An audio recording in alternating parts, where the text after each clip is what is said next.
Assalamualaikum warahmatullahi wabarakatuh. Di sebuah desa terpencil yang terletak di lembah berselimut kabut, suara lonceng pernikahan bergema. Tapi ini bukan pernikahan biasa. Tidak ada wajah ceria di antara para tamu, hanya tatapan penuh rasa ingin tahu, keheranan, bahkan ketakutan. Seorang kakek berusia 79 tahun akan menikahi seorang gadis muda berusia 15 tahun. Pertanyaan yang memenuhi udara lebih mengerikan daripada jawabannya. Mengapa ini terjadi? Malam itu, suasana desa Rawajati terasa berat. Angin bertiup dingin membawa aroma tanah basah dan bunga melati yang mulai layu. Penduduk desa berkumpul di halaman rumah tua milik keluarga Pak Ranu, seorang pria tua yang dikenal pendiam namun disegani. Di bawah bayang-bayang lampu minyak yang berkelap-kelip, pesta pernikahan yang seharusnya menjadi simbol kebahagiaan berubah menjadi pemandangan yang aneh dan mencekam.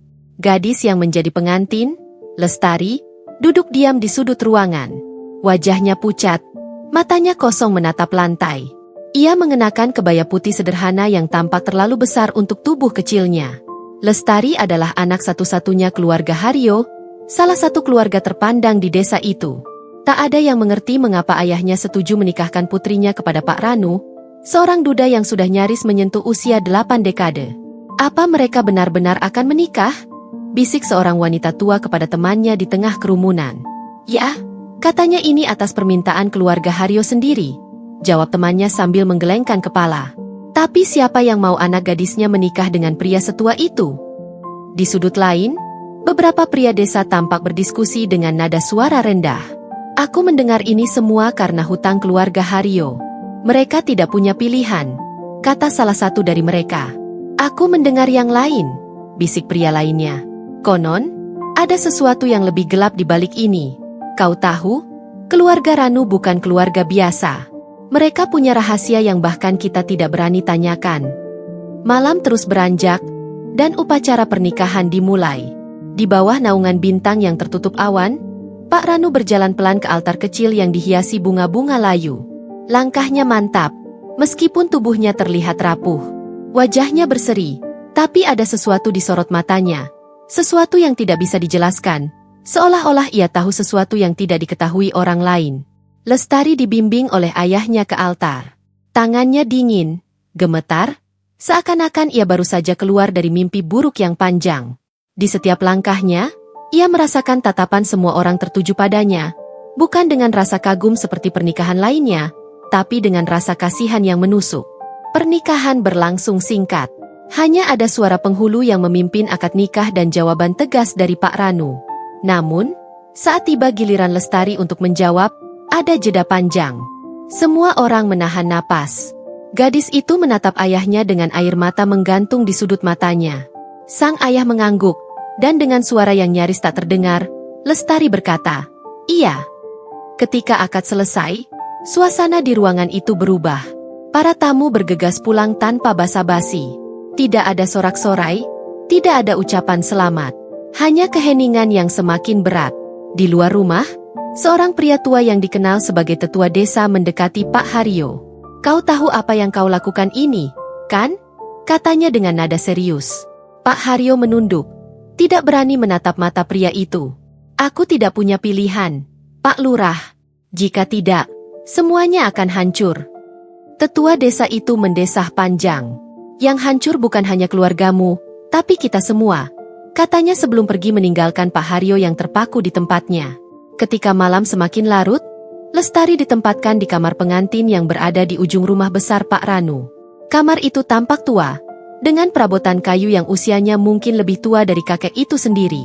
Ada cermin besar di sudut ruangan, memantulkan bayangan redup dari lampu minyak.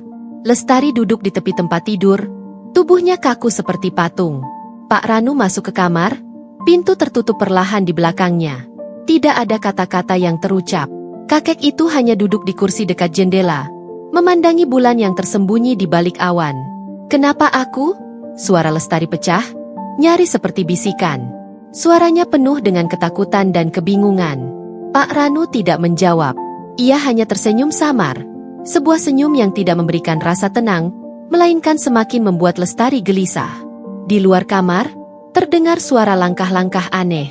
Langkah itu terdengar berat, tidak seperti manusia.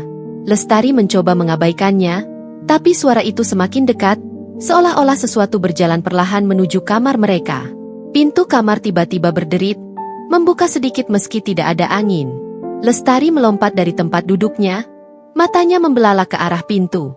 Namun, Pak Ranu tetap duduk dengan tenang, seolah-olah ia tahu apa yang akan datang.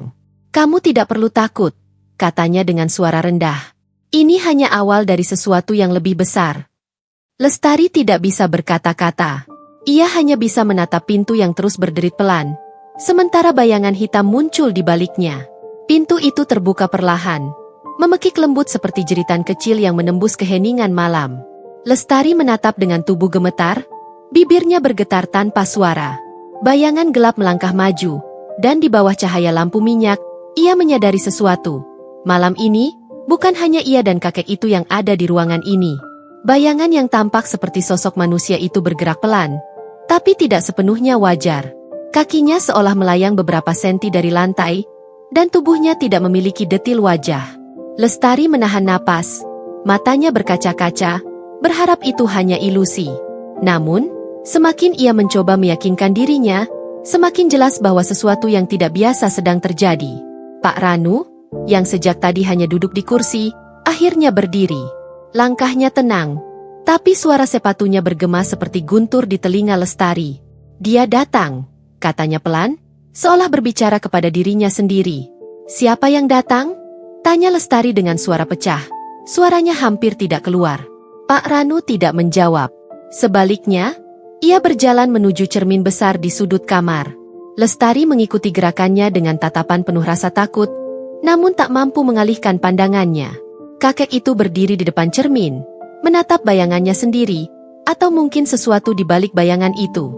Cermin itu besar, kuno, dengan ukiran rumit di bingkainya. Lestari melihat bayangan dirinya sendiri dalam cermin. Namun ada sesuatu yang aneh. Wajahnya terlihat berbeda, pucat, dengan mata kosong yang menatap lurus ke arah Pak Ranu. "Kau harus melihat ini," kata Pak Ranu dengan suara serak. Ia melambaikan tangan, meminta Lestari mendekat. Lestari menggeleng. Tubuhnya semakin gemetar, tapi kakek itu hanya menatapnya. Matanya memancarkan sesuatu yang lebih dari sekadar perintah. Dengan langkah berat, Lestari akhirnya mendekati cermin. Saat ia berdiri di depan cermin, pemandangan di dalamnya berubah. Di dalam cermin, ia tidak lagi melihat kamar yang sama. Cermin itu menampilkan tempat lain, sebuah ruangan gelap dengan dinding yang dipenuhi bayangan samar. Dan di tengah ruangan itu, ada kursi besar seperti singgasana, kosong, tapi dikelilingi oleh bayangan sosok-sosok tak dikenal. "Apa ini?" bisik Lestari, suaranya hampir tidak terdengar. Namun, ia tidak mendapat jawaban. Saat ia menoleh ke arah Pak Ranu, kakek itu tidak lagi di sana. "Pak Ranu?" panggil Lestari, tapi yang ia dengar hanyalah gema suaranya sendiri. Di dalam cermin, kursi besar itu perlahan mulai bergerak, meskipun tidak ada yang duduk di atasnya. Bayangan-bayangan di sekeliling kursi itu juga mulai bergerak, seperti kabut yang berputar dalam pola yang tidak bisa dijelaskan. Lestari merasakan jantungnya berdebar kencang. Ia ingin berlari, tapi kakinya terasa tertanam di lantai. Seolah-olah cermin itu memegang kendali atas dirinya. Kemudian, suara lembut namun menakutkan terdengar di belakangnya. "Lestari." Ia berbalik cepat. Di sana berdiri Pak Ranu, tapi wajahnya tidak lagi terlihat seperti manusia biasa. Matanya kosong, bibirnya tersenyum tipis, dan kulitnya tampak lebih pucat dari sebelumnya. Ia mendekat, langkahnya hampir tanpa suara. "Apa yang kau inginkan dariku?" tanya Lestari, suaranya parau. Ia mencoba menjaga jarak, tapi ruangan itu terasa lebih kecil daripada sebelumnya. Pak Ranu tidak langsung menjawab. Ia hanya mengangkat tangannya, menunjuk ke arah cermin. "Lihat baik-baik," katanya pelan, tapi tegas. "Malam ini bukan milik kita. Malam ini adalah milik mereka." "Siapa mereka?" Lestari hampir menangis, kepalanya terasa berputar, dan suara langkah berat kembali terdengar di luar pintu. Kali ini, suara itu tidak lagi lembut. Ia mendekat dengan cepat, seperti seseorang yang berlari. Tiba-tiba, pintu kamar terbanting terbuka. Lestari berteriak, tapi suaranya tenggelam oleh suara derak kayu dan angin dingin yang masuk ke dalam ruangan. Dalam kekacauan itu, Ia melihat sosok tinggi besar berdiri di ambang pintu. Wajah sosok itu tertutup kain hitam, tapi matanya yang merah menyala terlihat jelas bahkan di dalam kegelapan.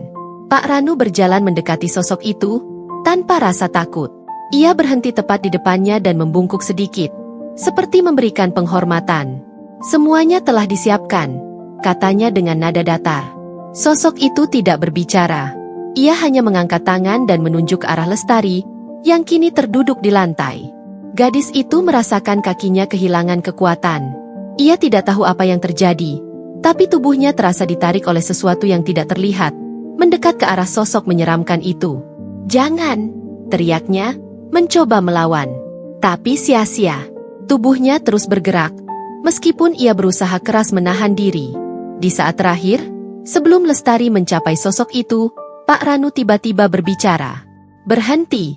katanya dengan suara tegas. Ia berdiri di antara Lestari dan sosok itu, memandang lurus ke arah mata merahnya. Dia belum siap. Sosok itu mengeluarkan suara geraman rendah, tapi ia menurunkan tangannya. Tanpa sepatah kata pun, ia berbalik dan menghilang ke dalam kegelapan, meninggalkan ruangan dengan udara yang lebih berat daripada sebelumnya. Lestari menangis terisak di lantai, sementara Pak Ranu mendekat, meletakkan tangannya di bahunya. "Ini belum selesai," katanya. "Malam pertama adalah awal dari segalanya. Kau harus bertahan." Mata Lestari melebar saat mendengar kata-kata itu. "Apa maksudmu? Apa yang kau lakukan padaku?" Namun, sebelum Pak Ranu bisa menjawab, cermin di sudut ruangan tiba-tiba retak dengan suara keras, dan bayangan gelap kembali memenuhi kamar. Cermin itu retak, tapi tidak hancur sepenuhnya. Retakannya membentuk pola seperti jaring laba-laba, memantulkan kilauan aneh yang seakan hidup. Lestari menatap dengan napas tersengal, tapi ada sesuatu di dalam cermin itu, sebuah bayangan yang lebih gelap dari kegelapan itu sendiri. Dan malam ini, rahasia yang disembunyikan begitu lama akan terungkap. Lestari duduk di lantai kamar, tubuhnya gemetar. Cermin yang tadi menunjukkan pemandangan aneh kini kembali normal, tapi retakannya tetap ada, seperti luka yang tidak akan sembuh. Pak Ranu berdiri di dekatnya, menatap cermin itu dengan ekspresi dingin. "Kau pasti bertanya-tanya apa yang sebenarnya terjadi," kata Pak Ranu dengan suara yang tenang namun penuh misteri. Lestari tidak menjawab. Ia hanya menatap pria tua itu dengan tatapan ketakutan dan bingung. "Apa-apa semua ini? Siapa orang tadi? Dan kenapa aku di sini?" Pak Ranu menarik napas panjang, lalu duduk di kursi kayu tua di sudut ruangan. Ia terlihat lelah, seperti seseorang yang sudah terlalu lama memikul beban berat. "Ini bukan tentang aku. Ini tentang keluarga kita. Dan tentang desa ini," katanya sambil menatap lantai. Lestari mengernyit. "Keluarga kita? Apa maksudmu?" Pak Ranu mengangkat matanya, dan untuk pertama kalinya, ada sesuatu yang menyerupai rasa bersalah di sana. "Keluarga Haryo, keluargamu, dan keluarga Ranu sudah terikat oleh perjanjian ini sejak puluhan tahun yang lalu. Ini bukan hanya pernikahan. Ini adalah ritual." Pak Ranu mulai bercerita. Suaranya datar, seperti ia sudah mengulang kisah ini berkali-kali di dalam pikirannya. Dahulu, desa ini tidak seperti sekarang. Rawajati adalah tempat yang subur, kaya, dan dipenuhi oleh panen yang melimpah. Namun, semua itu datang dengan harga yang harus dibayar. Ia melanjutkan, "Nenek moyang kita, pendiri desa ini, membuat perjanjian dengan sesuatu yang tidak sepenuhnya manusia. Mereka menyebutnya penjaga. Entitas itu menjaga desa ini tetap makmur, tapi dengan satu syarat. Setiap 50 tahun, harus ada seorang gadis muda dari keluarga terpandang yang dipersembahkan melalui pernikahan." Lestari tertegun. "Dipersembahkan? Maksudmu aku dipersembahkan?" Suaranya bergetar, matanya melebar. Pak Ranu mengangguk perlahan. "Aku adalah penghubung, orang yang dipilih untuk melaksanakan pernikahan ini. Aku tidak sepenuhnya manusia lagi, Lestari.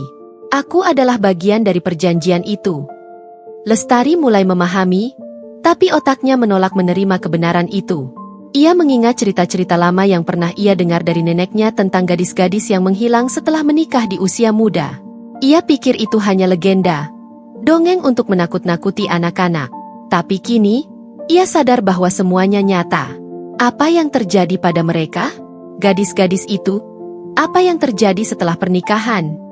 Lestari hampir tidak berani menanyakan pertanyaan itu. Pak Ranu tidak segera menjawab. Ia hanya menatap cermin retak itu, seolah-olah mencari jawaban di dalamnya. Mereka menjadi bagian dari penjaga. Tubuh mereka hilang, tapi jiwa mereka tetap tinggal, terperangkap di desa ini untuk selamanya. Lestari terdiam. Kata-kata itu seperti pukulan keras di dadanya. Ia ingin marah, ingin berteriak, tapi yang keluar hanyalah air mata. Kenapa aku? Kenapa harus aku? Pak Ranu mendesah panjang. Karena kau adalah yang berikutnya dalam garis keturunan keluarga Haryo. Dan karena waktunya sudah tiba. Sementara itu, di luar rumah, desa mulai menunjukkan tanda-tanda bahwa sesuatu sedang terjadi. Penduduk desa yang awalnya hanya diam dan membicarakan pernikahan itu dengan bisik-bisik, kini mulai merasa ada yang tidak beres. Hewan-hewan menjadi gelisah, anjing-anjing menggonggong tanpa henti, dan udara terasa lebih berat dari biasanya. Di tengah desa, seorang pria tua yang dikenal sebagai dukun desa duduk di beranda rumahnya, menatap langit yang gelap. Ia memejamkan mata dan bergumam dalam bahasa kuno, mencoba membaca tanda-tanda dari alam. Setelah beberapa saat, ia membuka matanya dengan cepat. Wajahnya pucat. Kita dalam bahaya, katanya kepada dirinya sendiri.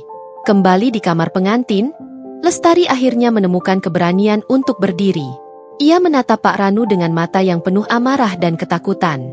Aku tidak akan membiarkan ini terjadi. Aku tidak akan menyerahkan diriku kepada sesuatu yang bahkan aku tidak tahu apa itu. Pak Ranu mengangguk pelan, seolah-olah ia sudah mengantisipasi respons itu. Aku tahu kau akan mengatakan itu. Tapi perjanjian ini tidak bisa dilanggar, Lestari. Jika kau menolak, konsekuensinya akan lebih buruk. Apa yang lebih buruk dari ini? Lestari berteriak, air matanya mengalir. Kehidupan diambil dariku. Masa depanku hancur. Apalagi yang bisa lebih buruk dari itu? Pak Ranu menatapnya dengan ekspresi serius. Jika kau menolak, penjaga akan mengambil lebih dari sekadar dirimu. Ia akan mengambil desa ini. Semua orang yang kau kenal, keluargamu, teman-temanmu, mereka semua akan lenyap. Lestari terdiam. Kata-kata itu menghantamnya seperti gelombang dingin. Ia tidak tahu harus percaya atau tidak. Tapi ada sesuatu dalam cara Pak Ranu berbicara yang membuatnya yakin bahwa ia tidak berbohong. Sebelum ia bisa berkata apa-apa lagi, cermin di sudut ruangan itu mulai bersinar samar. Retakannya memancarkan cahaya merah gelap, seperti darah yang membara. Suara berat mulai terdengar, seperti rintihan seseorang yang berasal dari dunia lain. Pak Ranu berdiri dengan cepat, menatap cermin itu dengan ekspresi cemas. Ia datang lebih cepat dari yang kukira, katanya pelan. Lestari menatapnya dengan bingung. Siapa yang datang? Pak Ranu menoleh ke arahnya, wajahnya tegang. Penjaga. Malam ini, kau akan bertemu dengannya. Suara berat itu terus bergema, menggetarkan lantai kayu dan menembus udara kamar. Cermin besar di sudut ruangan kini berpendar terang dengan cahaya merah yang berdenyut, seperti jantung raksasa yang berdetak. Lestari berdiri terpaku, tubuhnya menggigil, sementara Pak Ranu berusaha tetap tenang. Tapi di matanya, ada ketakutan yang jelas, sesuatu yang selama ini ia sembunyikan dengan baik. Cahaya merah itu tiba-tiba memuncak, menyilaukan mata Lestari. Ia menutup wajahnya dengan tangan, tapi rasa dingin yang menusuk merayap ke kulitnya. Ketika ia membuka matanya lagi, sosok itu sudah ada di sana, penjaga. Sosok itu tidak berbentuk seperti manusia. Tingginya hampir mencapai langit-langit kamar, dengan tubuh yang terbuat dari kabut hitam yang terus bergerak. Di tengah tubuhnya, ada sepasang mata merah menyala, memandang langsung ke arah Lestari. Mulutnya tidak terlihat, tapi suara yang dalam dan menggema memenuhi ruangan. Gadis itu, katanya, suaranya seperti 1000 gemuruh yang berbicara serentak. Dia adalah milikku. Lestari mundur, tubuhnya gemetar. Apa-apa kau ini? Ia bertanya dengan suara parau. Pak Ranu melangkah maju, berdiri di antara Lestari dan penjaga. Tunggu, teriaknya. Perjanjian sudah dilaksanakan. Kau harus menunggu malam ini selesai. Penjaga tampak tidak peduli. Sosok itu bergerak maju, tubuhnya seperti kabut yang menyelimuti ruangan. Waktuku telah tiba. Aku tidak akan menunggu lebih lama. Tidak. Lestari berteriak. Untuk pertama kalinya malam itu, ia merasakan dorongan kuat untuk melawan. Ia meraih vas bunga dari meja terdekat dan melemparkannya ke arah penjaga. Vas itu menembus tubuh kabutnya dan pecah di lantai tanpa meninggalkan bekas. Tapi aksi itu cukup untuk menarik perhatian penjaga. Sosok itu berhenti, matanya menyala lebih terang. "Kau berani melawan?" Suaranya dingin, penuh ancaman. Lestari tidak tahu dari mana keberaniannya datang.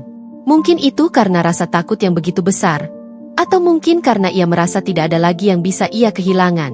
Ia berdiri tegak, meskipun lututnya masih gemetar. "Aku tidak akan menyerahkan diriku begitu saja," teriaknya. Pak Ranu menoleh ke arahnya dengan ekspresi kaget. "Lestari, kau tidak tahu apa yang kau lakukan," katanya.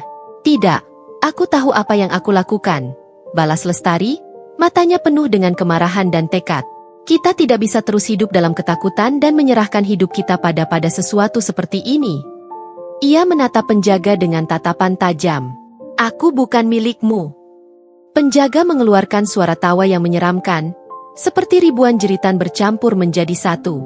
"Kau pikir kau bisa melawan perjanjian yang telah berlangsung selama berabad-abad?"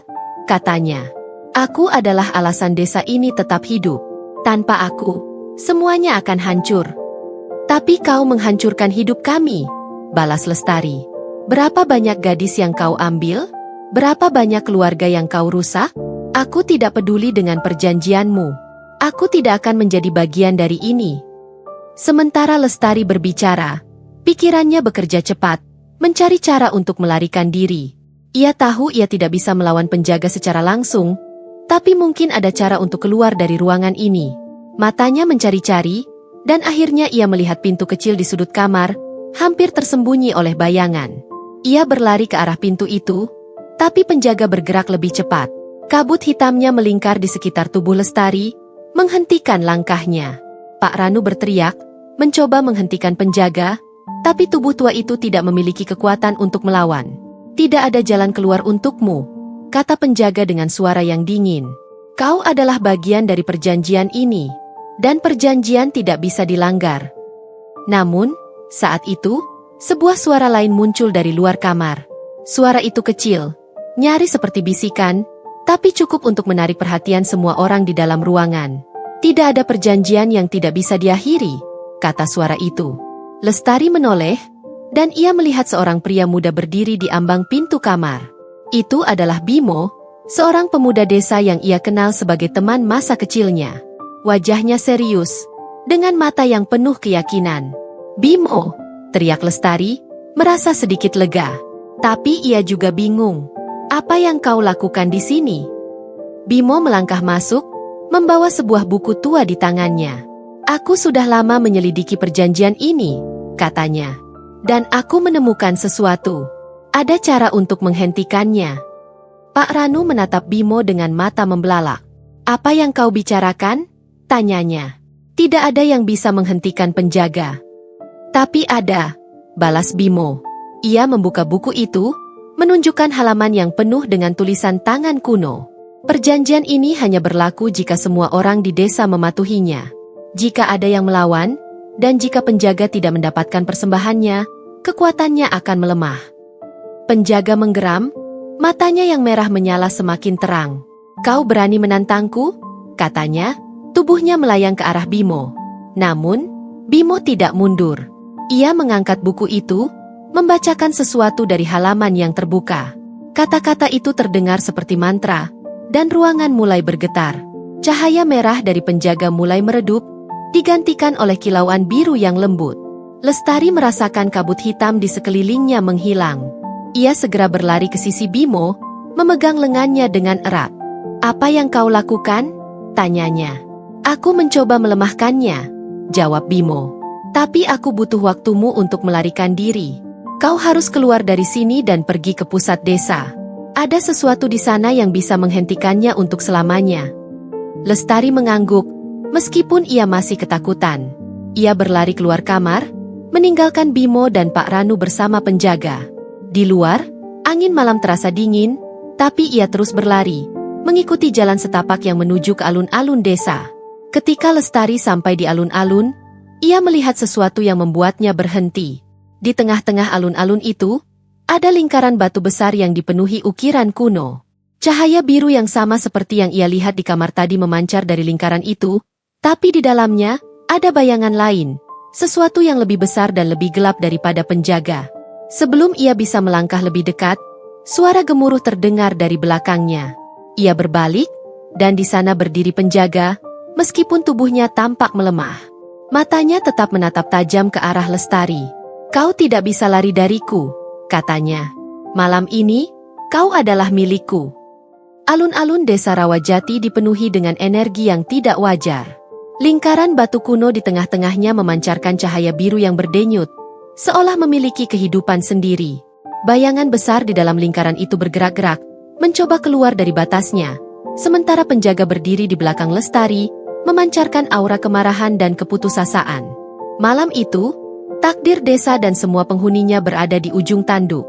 Lestari berdiri terpaku di tempatnya, tubuhnya gemetar di bawah tatapan penjaga. Udara di sekitar mereka terasa semakin dingin, dan langkah kaki penjaga yang berat menggema di telinganya. Di depannya, lingkaran batu tampak seperti portal menuju dunia lain, penuh dengan bayangan yang menggeliat dan bisikan aneh. "Kau tidak bisa melarikan diri dariku," kata penjaga dengan suara yang menggema. "Lingkaran itu tidak bisa menyelamatkanmu. Kau tahu apa yang terjadi jika kau melawan." Namun, meskipun ketakutan memenuhi hatinya, Lestari merasa ada sesuatu yang berubah dalam dirinya. Ia telah kehilangan begitu banyak malam ini, masa depannya, kebebasannya, dan kepercayaannya pada orang-orang di sekitarnya. Tapi ia tidak ingin kehilangan hidupnya tanpa berjuang. "Aku tidak peduli lagi," katanya dengan suara bergetar tapi tegas. "Aku tidak peduli dengan perjanjianmu, atau apa yang akan terjadi pada desa ini. Aku akan melawanmu, apapun yang terjadi." Penjaga tertawa, suaranya seperti ribuan gemuruh petir yang bersahutan. "Kau tidak tahu apa yang kau bicarakan, anak kecil. Aku adalah alasan desa ini ada. Aku adalah kekuatan yang menjaga keseimbangan. Jika kau melawanku, segalanya akan runtuh." Di saat yang sama, Bimo muncul dari kegelapan, membawa buku tua yang sebelumnya ia gunakan untuk melemahkan penjaga. Napasnya terengah-engah, tapi matanya tetap fokus. "Lestari," panggilnya. "Kau harus masuk ke dalam lingkaran itu. Itu adalah satu-satunya cara." Lestari menoleh ke arahnya, kebingungan. "Masuk ke sana? Tapi, ada sesuatu di dalamnya." "Itu bukan musuhmu," kata Bimo, suaranya penuh keyakinan. "Itu adalah kunci untuk mengakhiri perjanjian ini. Jika kau masuk dan menerima kekuatannya, kau bisa melawan penjaga. Tapi ada harga yang harus kau bayar." Penjaga menggeram, matanya menyala lebih terang. "Jangan dengarkan dia," katanya. "Lingkaran itu adalah perangkap. Itu akan menghancurkanmu." Lestari menatap lingkaran itu, lalu menoleh ke Bimo dan penjaga. Ia tahu ia tidak punya banyak waktu. Lingkaran itu memanggilnya, seperti suara yang berbisik di dalam pikirannya. Ia harus membuat keputusan. Dengan langkah berat, Lestari berjalan menuju lingkaran batu. Cahaya biru semakin terang saat ia mendekat, dan suara bisikan menjadi lebih jelas. Ia bisa mendengar suara gadis-gadis yang sebelumnya menjadi korban penjaga, memohon kepadanya untuk melanjutkan langkahnya. "Lestari," kata Bimo, matanya penuh harapan. "Kau bisa menghentikan semua ini, tapi kau harus kuat." Ketika ia masuk ke dalam lingkaran, waktu seolah berhenti. Dunia di sekitarnya menghilang, digantikan oleh kehampaan biru yang tak berujung. Di tengah kehampaan itu, ia melihat bayangan besar, lebih besar dari penjaga. Itu adalah sesuatu yang kuno, lebih tua dari desa itu sendiri. "Siapa kau?" tanya Lestari, suaranya nyaris tidak terdengar. Bayangan itu tidak menjawab dengan kata-kata, tapi ia merasakan jawabannya dalam pikirannya. Itu adalah penjaga sejati, entitas yang menciptakan perjanjian itu sejak awal. Namun, tidak seperti penjaga, ia tidak memancarkan aura ancaman. Sebaliknya, ia menawarkan kekuatan kepada Lestari, kekuatan untuk mengakhiri siklus ini. "Kau harus memilih," kata suara dalam pikirannya. "Jika kau menerima kekuatanku, kau akan menjadi penghubung baru antara dunia ini dan dunia mereka. Tapi kau tidak akan pernah bisa kembali menjadi dirimu yang dulu." Lestari terdiam. Ia tahu ini adalah pengorbanan besar, Tapi ia juga tahu ini adalah satu-satunya cara untuk menyelamatkan desa dan menghentikan penjaga selamanya. Aku menerimanya, katanya akhirnya. Ketika Lestari keluar dari lingkaran, tubuhnya bersinar dengan cahaya biru yang terang. Penjaga mundur, tanpa ketakutan untuk pertama kalinya. Tidak, ini tidak mungkin, katanya. Lestari mengangkat tangannya, dan cahaya biru memancar dari tubuhnya, menghancurkan kabut hitam yang menyelimuti penjaga. Suara jeritan yang menyakitkan memenuhi udara, dan tubuh penjaga mulai memudar, seperti asap yang tertiup angin. Aku bukan milikmu, kata Lestari dengan suara yang kuat, dan desa ini tidak lagi berada di bawah kekuasaanmu. Dengan satu ledakan cahaya terakhir, penjaga lenyap. Desa menjadi sunyi, hanya suara angin malam yang tersisa. Pagi tiba, dan desa Rawajati terasa berbeda. Udara terasa lebih ringan, dan penduduk desa keluar dari rumah mereka, bingung tapi lega. Mereka tidak tahu apa yang sebenarnya terjadi malam itu, tapi mereka merasa bahwa sesuatu yang gelap telah hilang. Lestari berdiri di tengah alun-alun, tubuhnya terasa lelah, tapi ia tahu ia telah melakukan hal yang benar. Bimo mendekatinya, memberikan senyum kecil. Kau melakukannya, katanya. Namun, Lestari tahu bahwa hidupnya tidak akan pernah sama lagi. Kekuatan yang ia terima dari penjaga sejati akan selalu ada di dalam dirinya, mengingatkannya pada malam itu. Tapi ia juga tahu bahwa ia telah memutus siklus gelap yang telah menghantui desanya selama berabad-abad. Ini adalah awal yang baru, katanya pelan, lebih kepada dirinya sendiri. Dan dengan itu, cerita berakhir, meninggalkan desa Rawajati dengan harapan untuk masa depan yang lebih cerah.